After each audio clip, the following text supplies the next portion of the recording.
So for the June update, moving right along, working on the twin screw supercharger. This is an M122 off a Cadillac. I've also got one off of a Shelby Cobra that we're going to work with also.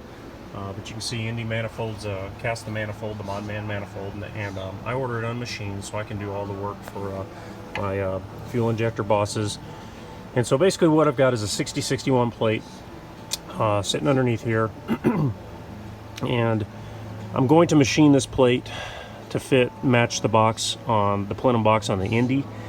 But I'm going to leave some tabs out right here and leave some tabs out here, so my billet fuel rails I'm machining out are going to attach right here and secure everything into place. Up here up front, this is all going to be machined and follow back closely.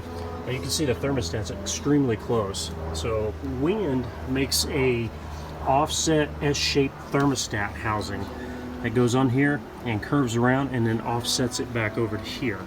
So that's what I'm going to run on this. I'm going to set that housing over here as far as I can to this backside here. Your alternator bracket and everything is going to go back in place. Alternator is going to sit right where it was before. The only question is am I going to run into some AC stuff on here? And if I do, then I'm going to machine and move the AC out this way instead of being so close to the snout. But I'd rather keep a really tight wrap around the belt and have a tensioner on the inside right here too, to keep as much wrap around the supercharger snout as possible.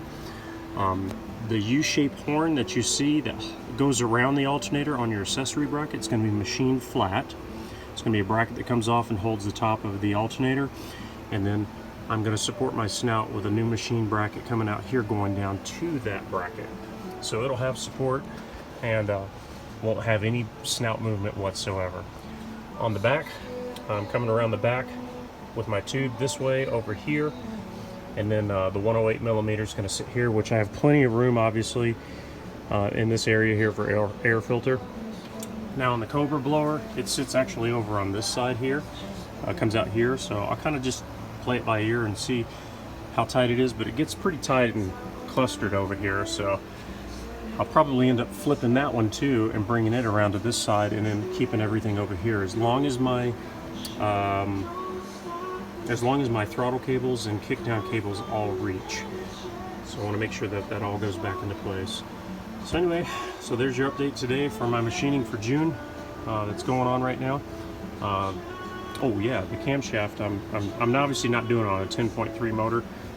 I've got two motors. I've got a 408 9.0 fully forged, and I've got a 318 fully forged 9.0 that was in a turbo truck. And so I've got two choices here to run bottom ends for, and every bit of 600 foot-pounds of torque.